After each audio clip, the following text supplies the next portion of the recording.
श्रीमद् भगवद गीता का ज्ञान। कलियुग के इस समय में हम सभी अपने जीवन में आने वाले विभिन्न उतार चढ़ावों का सामना करते हैं, लेकिन कभी कभी स्थिति इतनी गंभीर हो जाती है कि कोई समाधान नजर नहीं आता है। शायद भविष्य में ऐसी परिस्थितियों का सामना करने के लिए और हमारा मार्गदर्शन करने के लिए भगवान कृष्ण ने हजारों साल पहले महारथी अर्जुन से कुछ अमूल्य बातें कही थी। सौभाग्य से हम आज भी उन बातों को समझ सकते हैं, हम उस ज्ञान को पढ़ सकते हैं।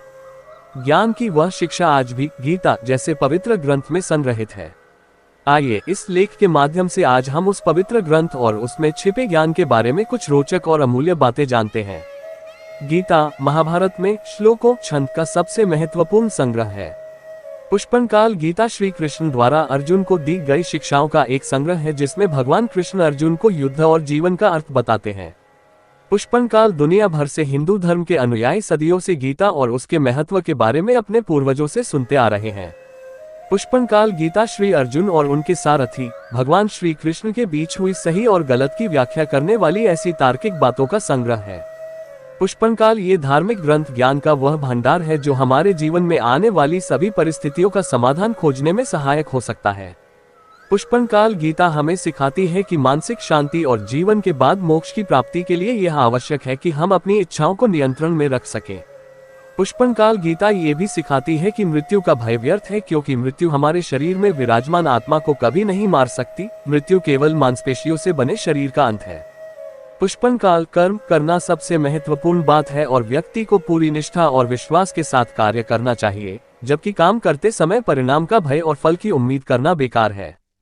पुष्पन काल गीता के अनुसार ईश्वर हर क्षण हमारे साथ है और कण कण में विद्यमान है। पुष्पन काल अपने मन में दूसरों के लिए बुरे भाव या बुरे विचार रखना ही हमारे अपने विनाश का कारण है, इसलिए इन बुरे विचारों को अपने मन से दूर रखना चाहिए।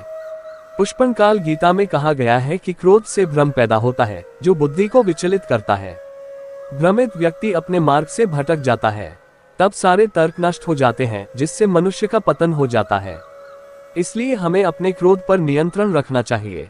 पुष्पन काल भगवान श्री कृष्ण कहते हैं कि आत्मनिरीक्षण से स्वयं को जानो, क्योंकि जब आप स्वयं को पहचानेंगे तभी आप अपनी क्षमता का आकलन कर पाएंगे।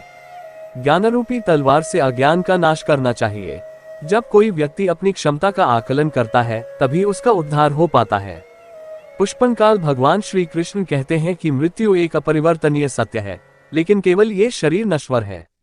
आत्मा अजर अमर है, आत्मा को कोई काट नहीं सकता, अग्नि जला नहीं सकती और जल उसे गीला नहीं कर सकता। जिस प्रकार से पुराने वस्त्र बदलकर नए वस्त्र धारण किए जाते हैं, उसी प्रकार आत्मा एक शरीर का त्याग करके दूसरे जीव में प्रवेश करती है। पुष्पन काल मनुष्य के भीतर सुख और आनंद का वास है, लेकिन मनुष्य उसे स्त्री में, घर में और बाहरी सुखों में ढूंढ रहा है। पुष्पन काल मनुष्य इंद्रियों के अधीन है, इसलिए जीवन में विकार और परेशानियां आती हैं। पुष्पन काल जुआ, मद्यपान, परस्त्री गमन, अनैतिक संबंध, हिंसा, असत्य, मद, आसक्ति और निर्दयता, इन सब में कलियुग का वास है, इसलिए इसका दूसरा नाम घोर कलियुग है। पुष्पन काल मनुष्य को हमेशा अपने मन और बुद्धि पर भरोसा नहीं करना चाहिए, क्योंकि वे मनुष्य को बार बार धोखा देते हैं।